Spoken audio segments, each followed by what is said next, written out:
Hey, checking in. How you doing? I'm Jose. And I'm Doris. What is going on? Oh, got a little wake going on here. So we're on the dock here. We're at Atwood Lake Park. We are currently attending the Adventure Bandits Glamp Out. So far, what do you like about where we're at right now? Oh my goodness, the lake is gorgeous. Really nice campground. It's in the middle of nowhere, which I kind of like that vibe. But so far the environment is calm, it's chill, it's exciting, and a lot of people just getting together, like-minded people getting together, and we are camping. Having a really good time. Today is the actual kickoff day where people are coming in, and we've been here 2 days, and so far no complaints. We have a special guest with us who is not in the frame, but she's about to be in the frame. She better get ready. Where's she at? Bam! Who we got there? That is our granddaughter Atina. Atina, say hi. Hi. Say hello. Say hello. That's the most you're gonna get out of Atina on this trip. She is a true introvert. Yeah, she is. An extra introvert. My favorite thing that she has is a shirt that says "It's too peoply outside." That's my favorite thing. But that's what she asked for Christmas. Yeah. So, what is this video entitled? This video is going to be entitled "Recap of Us Being Newbies," because we've been on the road for about a year and a half now. So I think we can consider ourselves not newbies anymore. Right. No experts. No. By no means, but we got out of that phase of being newbies. So we wanted to share with you 10 things that either went wrong, mistakes that we made on the road, and to help somebody out there who's just starting out. That's it. So let's get right to it. What's the number one thing you got on your list? I got my list here. Number one is when we were first down in Texas, know your power source. Okay. All right. So we get out on the road. We get to our job site, and we were in an area where there wasn't like hookups like you would normally see in an RV park. It was a working environment. So, a military site. Military site.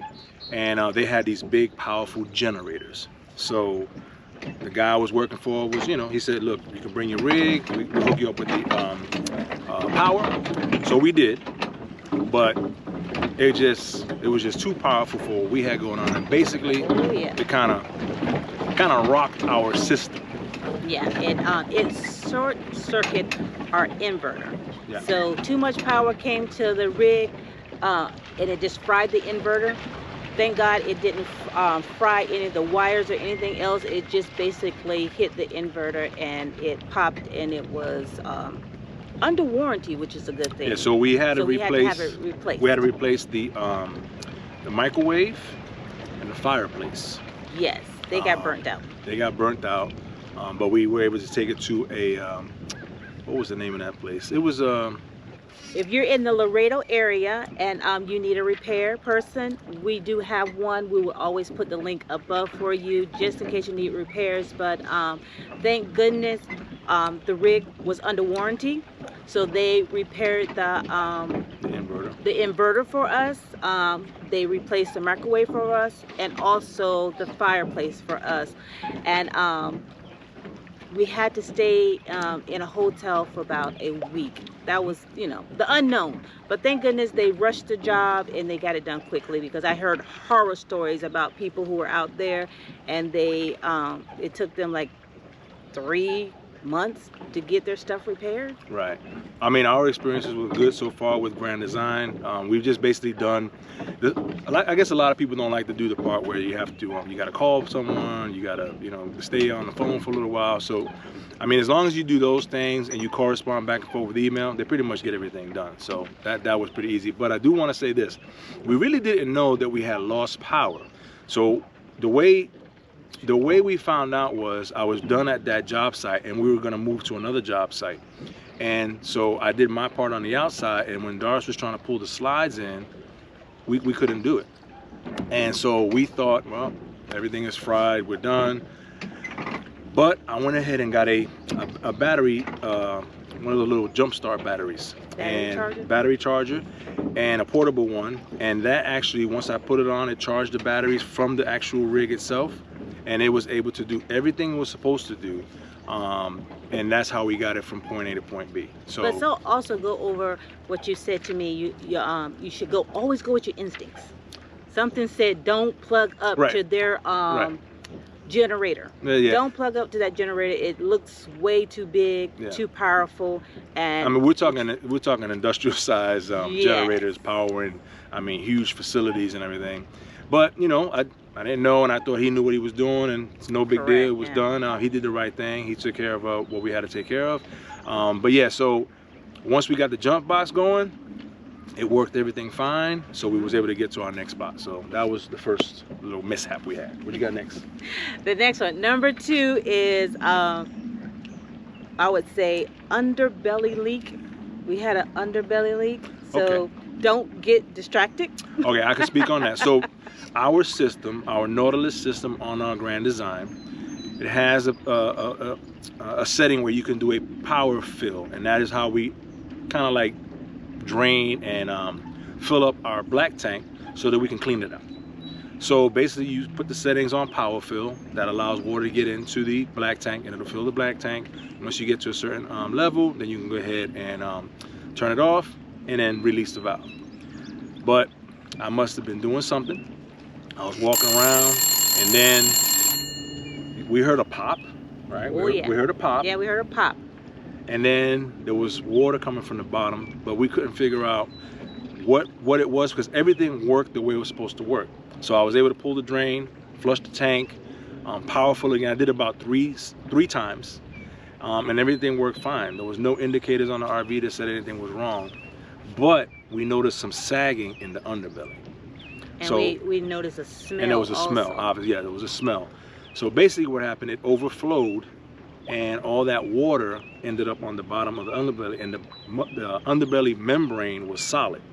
The only section that had any, like, I would say, holes in it is where the spare tire comes up, and they have little slits in there so that you can put the cord to attach the spare tire.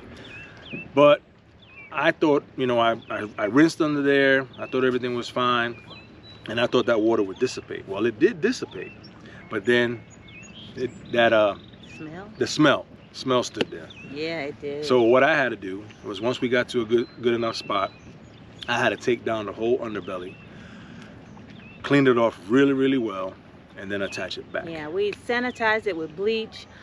We could have replaced the underbelly with new underbelly, because it's basically, what is that, kind of like a... It's a chloroplast. Chloroplast? Basically, if you look at your yard signs, when people put yard signs on, it's made of that type of plastic, but it's just a really long sheet, one long sheet. Yeah, but we did, I mean, it wasn't too bad after he cleaned it the first time. So when we actually took it all the way down to look at it, we just sanitized it with bleach and gave it a really good clean and let it lay out, and then we installed it again. Which gave me an opportunity to see what was under the underbelly.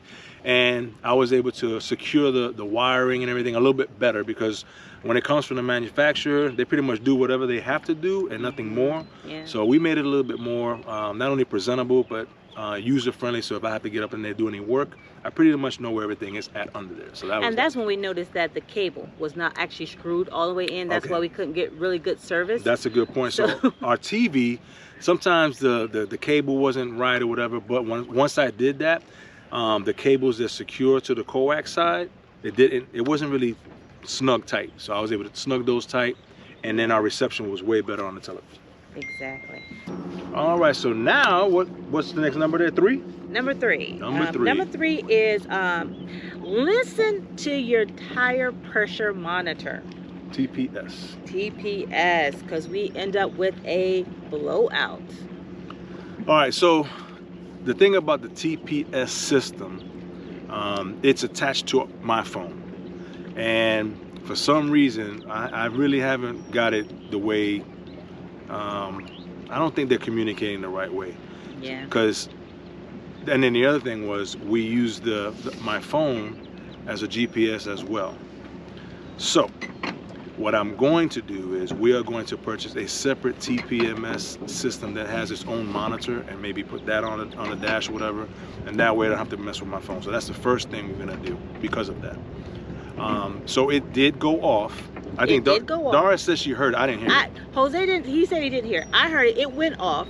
I was watching a movie at the time, so therefore I just heard it briefly go off. But if I would have paid more attention to it and said, hey, maybe we need to pull over and check our tires, because we end up shortly after that, I would say it was probably like 10-15 minutes after that, we had a blowout. So, but the thing about it is that thing goes off a lot and there's nothing wrong. That was the problem. Yeah, I mean, that's I don't know what the connection was.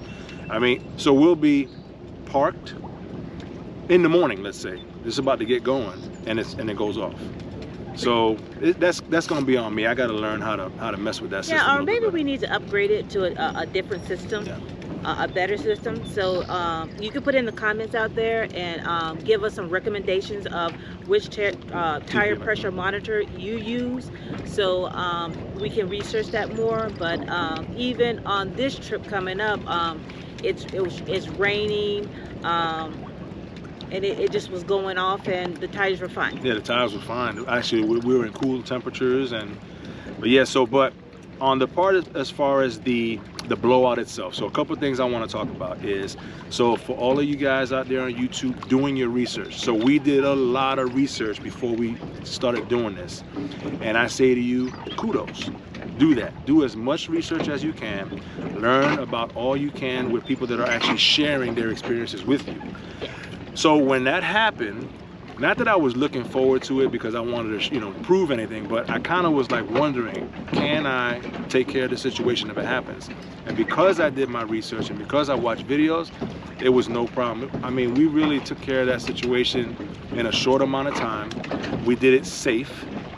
And at no point did I feel stressed or anxious or, unsafe, because I had the equipment. I knew how I wanted to do it. I knew where I wanted to do it, because when you're on the highway, sometimes you're limited on what space you have on either shoulder. So we were able to crawl a little bit up to a spot where we had a good lane where I could do the work. And we have a video on that, so I'll put the video up here so you can go back and look at our experience when we actually had our first blowout. We only had one. Yeah, we had one so far. We only had one so far. Knock on wood. We're on a dock. It's wood.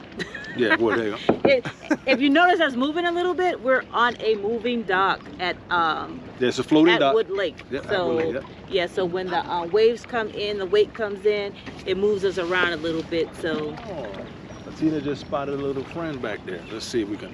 Let's see. A friend? Little wildlife, little crane. I don't know if he's gonna show up back there. We call those sandhill cranes in Florida, but he's a little different. Yeah, ours have red on them. This one has yellow. So yeah.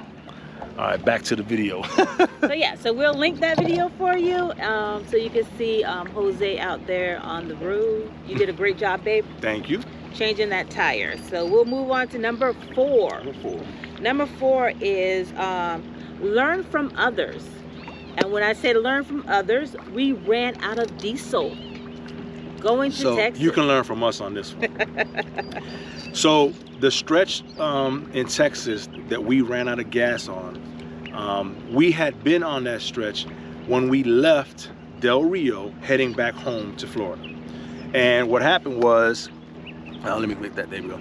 So leaving, we were on that road, and it was an 80-mile stretch of nothing, meaning no towns, no gas. But when we were leaving, remember, we had a full tank of gas. The other way we've left is on Route 90, and that has towns all the way around, all the way up, towards our destination, towards San Antonio. So when we were coming back, we were on that road. Okay, we're gonna have to put it on the video, what road that was. But when you're leaving the town of Sonoma, I think it's called Sonoma or Sonora, it's 80 miles till you get to Del Rio. And once that little light said 50 miles to empty, I was already past the last portion of that town to turn around. I was pretty much deep in. Yeah. And I knew for a fact we were not gonna make it. Yeah. So, but We didn't panic because we did have the roadside assistance. The only thing was, where were we going to pull over? And on this stretch of roadway, there was really nothing. Just literally, you know, hills to the right, tall cliffs to the left. You can see towns from the distance. We Yeah. saw lights. But as It far was as nighttime too. right, and it wasn't as. But as far as pulling over to a safe spot, there was no safe lane. No. There was just a shoulder and a drop off. Right. So we just kept rolling. So we rolled, and we knew that there was a border patrol checkpoint, and we were able to make it there. But it was by the grace of God, because it was already saying 0 to empty. Oh yeah, we got, well, yeah, we were going along and it said 0 to empty. zero to empty, and you looked at me and you're like, what should we do? I'm like, just keep rolling. Yep. Because Jose has never ran out of gas, but I ran out of gas plenty of times. Doris rides on empty. So I'm like, it'll still roll. It'll keep rolling. So Yeah. we'll just roll until it stops, and then we'll pull over. So we actually rolled, and then we got to the checkpoint, and we pulled over. It was still rolling. Mm-hmm. When we got to Yeah, the checkpoint. we didn't run out of gas. We call it grace and mercy. Yes, ma'am. Because Yep. Mhm. Yeah. we're towing, we're on empty, and it's still going. So we call that grace and mercy. But now, what do we do now? So, just What do we learn from that experience? Before we get to that, it was a very safe spot. We pulled way off the road. I got with the Border Patrol guys, let them know what we were doing, and they were cool with it. Doris got on the phone with the roadside assistance. I put up the Starlink. We had a little satellite going on, the little internet, and we just waited for the guy to come. And he came with 10 gallons, filled us up, Yeah. and we were moving. But then, the first thing I did the next morning was I went to Harbor Freight and bought a 5-gallon jug of diesel. I'm sorry, a container, which is yellow to indicate it had diesel in it. So that's what we carry all the time now. 10 miles. But you know what? We saw videos on this, and I thought we had diesel in the back. No, I've never. We had a little bit of gas No, we had gas for the generator. for the generator, We always but had gas no for the generator. diesel. Never thought So- about it, because I've never been in a situation where when that indicator says 50 miles to empty, we've always been good. We've always been within 50 miles, so we can go get gas. But now I know. Yeah. We have to have that with us. So Always, always.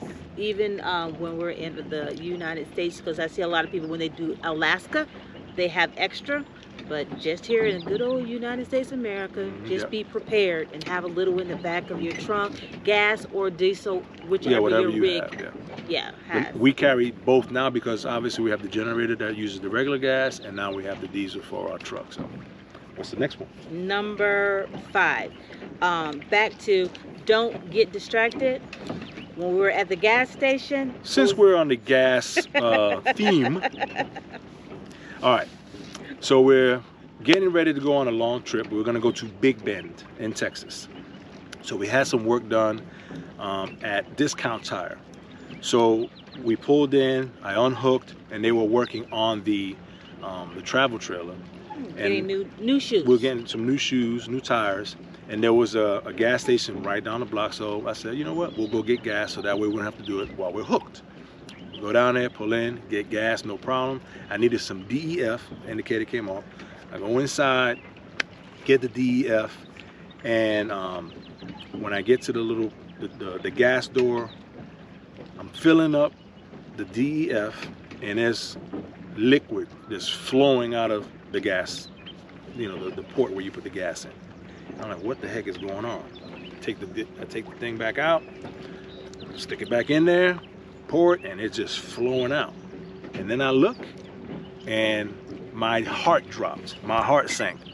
I was putting the DEF in the gas. So once I realized that, I was in shock. Take it out, commenced to putting it in the right spot, because those of you that don't know, if you have a diesel that has a DEF tank in there, they're side by side. They look very different. There's really no way you should mistake the two. But I just lost train of thought, and I put the DEF in there, finished it up, and I'm like, well, I just gotta tell Doris. So I peeked my head in there and said, hey, I just put DEF into the gas. And she goes to Google. Always Google. And Google basically said, Because I know somebody has done it before. Google basically said, get rid of your truck. I was like, oh my God. No, they just said, basically it says, don't run the truck. Take it straight to the dealership. It was a lot of different warnings. So then I was like, somebody had to do this, so then we YouTubed it. We YouTubed it. Yes. And we'll have to find a link to this guy who broke it down, and I was able to drain the diesel from the, I wish I knew. Underbelly of the car. There's a filter down there. Yeah. And so since diesel is heavier than water, it settled down to the bottom of that. There's a little attachment that you just... DEF. You meant DEF is... DEF, yeah, DEF is heavier than fuel, and it settles to the bottom. And I was able to release it, and all the way to Texas, I did it about, I think, 4 times. All through Texas going to Carlsbad. I'm not Carlsbad, Big Bend. And right. It worked. Yeah. But I was very, very worried. Because I didn't know what type of damage I did. But it also, the light came on in the truck, and it basically says that you have water in your tank. Correct. That's exactly what it said. Yep. So we would drain it. The light will go off. We'll go a little bit farther. It will come back on. So we did it about 4 times. Four times, draining it. It wasn't very hard. The attachment was right under the driver's side. So we were able to get that DEF out of it. And then we put in a injection fuel. What is Correct. that? Like a treatment? Like a treatment, yeah.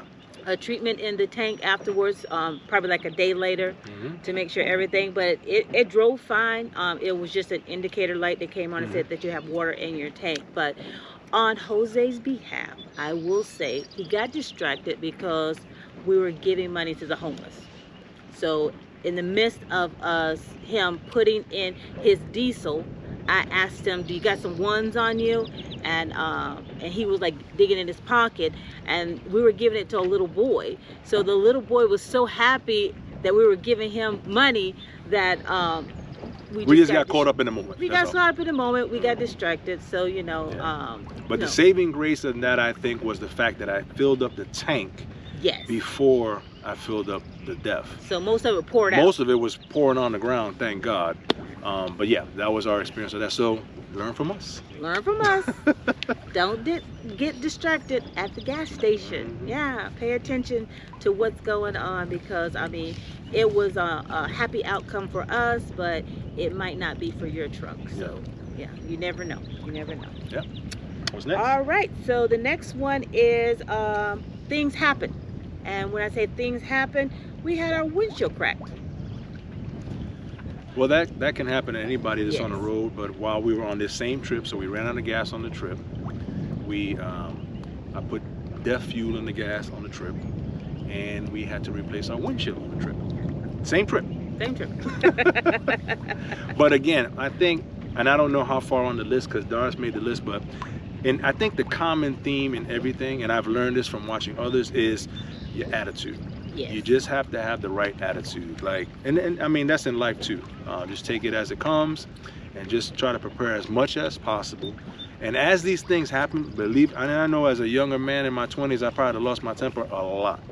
I don't lose my temper anymore. It's just, okay, so how am I to that. how am I going to get out of this one now? How do I fix this? Yeah. And that's pretty much what we do. So yeah, we were able to get a local shop in Del Rio where we were staying. Guy came out. We actually have the information on his shop. He did a great job. He came to our RV park. Came to the RV park. We replaced the windshield. Because it's under insurance. So the insurance, allows you to. Mostly everybody on the road probably has had that experience, a windshield crack. Yeah. Yeah. And what happens? If you haven't had one yet, you probably will. So sometimes it'll crack and it doesn't expand, and ours expanded like daily. Like it started like maybe a quarter inch, and that thing just went right across. No, when I saw it, when it was pretty big, I was like, this is gonna crack. It's gonna go all the way down, because within like 5 minutes, it started going down. I was like, okay, this is gonna be a total. So total for the windshield. So. But that was our experience with that. So what's the next one? Just let you know, things happen. It's fixable. Okay. The next one is understanding your rig when it comes to the different features on your rig, the hot water tank. Okay. So we've had it going. It'll be 2 years soon here, but we bought it used 6 months from somebody who bought it previous. and we had not done our water heater treatment. And we did a lot of videos on it. What you got? Like maintenance. Yeah, maintenance. So everybody talked about the anode rods. Those are the things that are designed to collect the calcium. It attracts the calcium so that it doesn't attack the system. So we did tons of videos. Oh, yeah. We did our due diligence. Doris ordered all the stuff. Perfect. And rods ready? I had the anode rods. I saw this guy's video. I laid all my stuff on the table. It was awesome. I got my 1/16 socket plug there. And I take the plug out of our water heater area, and there's no anode rod. So there's two systems. We have the system that doesn't have the anode rods. So that was a learning experience. Now, we do have extra anode rods. If anybody wants to get an anode rod, in the description, let us know and we get you an anode rod. But yeah, know your rig. I mean, we didn't know. So we have a suburban system. Yes. No. There is a suburban system, and that's the one that has the anode rods. And now I can't think of the name of the one that we have. Right. But we have the one that doesn't have the anode I'll rod. put it down. Yeah, we'll put it on the link there. But yeah, know your rig. Yeah, you gotta know your rig. Yeah, but yeah, I was like waiting for him. He unplugged it and he got ready. And I'm like, where's it at? So my first thought was like, man, it must have ate up the whole anode rod, right? But no, I said, wait a minute. I was like, look in there, look. No. Something's not right, but No. there it is. We learned that we have a different system. So we were able to do everything on the tank flush for the water heater, except for the fact we didn't have an anode rod. So it all worked out well. So my thing is, you know when you know. Now we know. Now we know. Now we know. All right, number 8 is, what is this? Plan your route.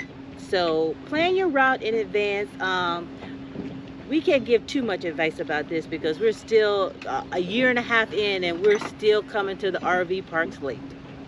Well, as far as there's a lot of different ways that people do it. We do it a way, and our way is we're kind of like, we're not really flying by the seat of our pants, but we just don't we're not too rigid in our planning.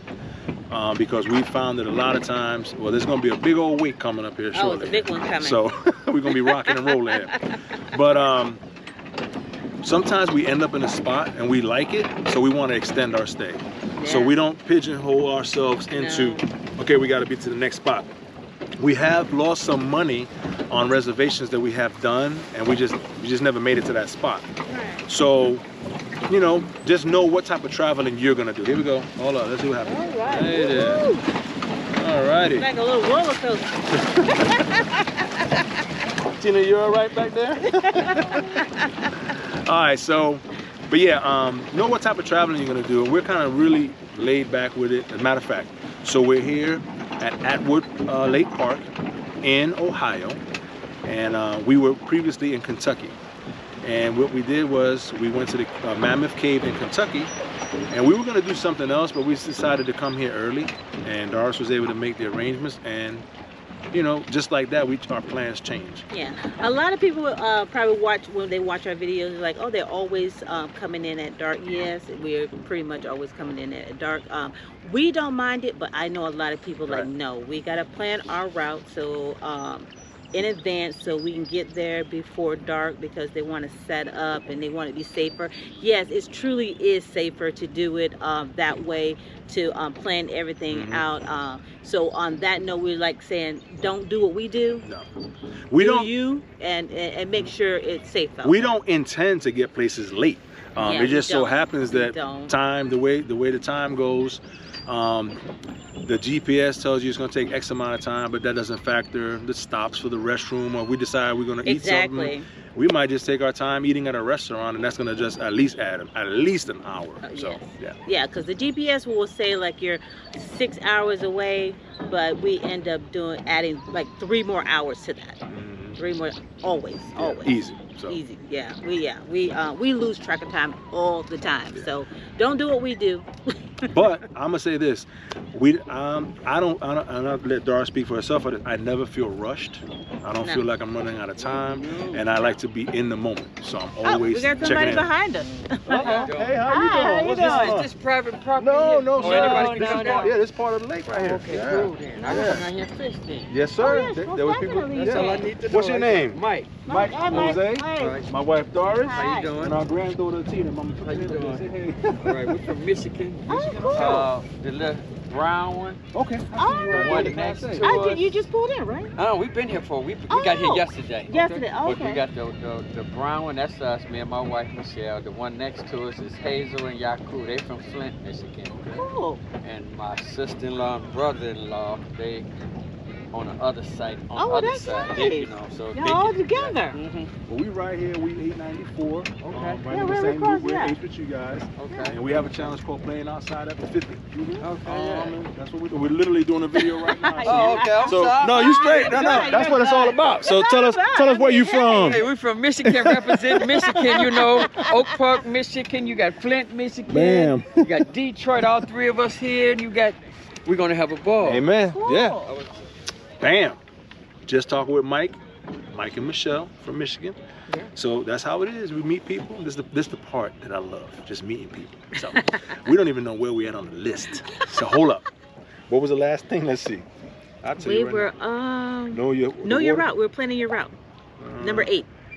Number 8. What is that? Don't drive. What is that? No, it says playing your Okay, route. so and we were did just 8. Going, yeah, we did 8. So we're gonna move on 9. to 9. Now, this is our most expensive mistake that we did. We lost our drone in the lake. Yes, we did. Well, that wasn't a lake. What is that called? It was a channel. It was the intercoastal way in Fort Lauderdale. Yeah, that's what. Is where we lost our drone. All right, so here's the deal. We were at Yacht Haven having a great time, and we do have some drone footage. Yes, lovely drone footage. And there's a part in the drone footage where we hug and everything's lovely. And I was landing the drone, and that drone had sensors in it. Yeah. And again, I'm still new at it, and when it came in, I went to grab it, and the sensors, you know, did its thing, and it pushed away. So somehow I must have hit the wrong button. It came in. It actually hit Doris. It hit my head. Doris did the old defense move, whoop, and kaplunk. Kaplunk. And that thing sank so fast. I jumped in after getting all my phone and everything out the way. It was already too deep. Yeah. So, we lost the drone. Now, I did not get the service, the coverage. Had I gotten the coverage, that would have been covered, and it wouldn't have cost me a whole new, you know, price to replace that. So, correct. As we speak right now, I already have it replaced, but I have not touched that drone. I told because him. I don't want to I just lose asked him, the drone. I was like, let's get some drone footage. This place is beautiful. And he was like, I haven't broke it in yet. I'm like, you got to get it out. So, you got to get back on the horse. Get back on the horse. Trying, because it's expensive now. I mean, it's not a $2,000 drone, but you know, money. You gotta watch your money. Yeah, but we got the warranty on it, so we're good. Yeah. We're gonna get some drone footage. I'm gonna do some. Here you go. Here's some drone footage. Hey, there you go. It's moving just like a drone for you. Look at that's how it goes. There we go. I'm gonna bring it right back to. Bam. There it is. But no, that's not drone footage. We're gonna get him back on the saddles and get him back on the horse. I'm gonna talk. I'm hoping that some of these people here at the Glamp Out, some of those that have a lot of experience with drones, I'm gonna probably link up with somebody. There's some tricks to it, and I gotta get more confident. So yeah, I mean, you just have to grab it. I mean, just forcefully grab it when it's right here and not be delicate. Well, with this it. one that I have now, so I had the Mini Pro, the Mini 3 Pro, which has sensors pretty much all around it. This one is just the Mini 3, and it doesn't have those same sensors. So it should, the mistake I made probably won't happen. The only problem is now I really got to pay attention because there's nothing going to stop it from bumping into things. Oh, so that's a whole nother issue. That's another issue. But All right. but we're on the lake now, so we'll just start up there on the ground. Yeah, we'll break it in up there and get them back on the lake, because the lake views are amazing, and I love the footage when we get the water views. So, but if you like our content, we ask that you like, subscribe to our channel, and we love it when you actually give us a comment and respond and let us know how we're doing. And we would love if you just share it with your friends and family also. Correct, yeah. And if you've seen us somewhere, or even if you're just checking in from wherever you're at, let us know who you are and where you're from. We like to know that. Exactly. Yeah, so we're at number 10. And number 10 is, what is your best advice to the people out there? Oh man, best advice: open mind, patience, and take the leap of faith. Get out there, and if you're on the fence about, man, do I want to go out there and travel in an RV? There's so many ways to do it. Right. YouTube obviously is a great resource. Yes, it is. Go to an RV show, an RV function where they have different RVs, so you can see which one is going to be best for you, and just try it. Yeah, I definitely would say, do your research, and if you do make mistakes out there, someone has made that mistake also. Don't be afraid to just go and look it up and just, get it fixed. It's no big deal. Get back out there. Don't, be so, whoa, it's me, I did this, that. Don't worry about it. Everybody makes mistakes out there, and mistakes are fixable, because mayhem comes for everyone, even us. So just do lots of research before you get out there, and enjoy the journey. And then the RV community is so cool. Yes. And people want to share, because like what we're doing now, we want to make it easier for you, just like it was made easier for us. One of the things when we got this list together, Doris was like, okay, what was the things that went really crazy or whatever? All these things on the list are things we had to deal with, but I've never felt out of control, yes, scared, right, or overwhelmed. Yeah. It's because I was prepared by watching others. So most definitely, that would be the main thing, I think, is just do your research, open mind, and patience. Yeah. All right.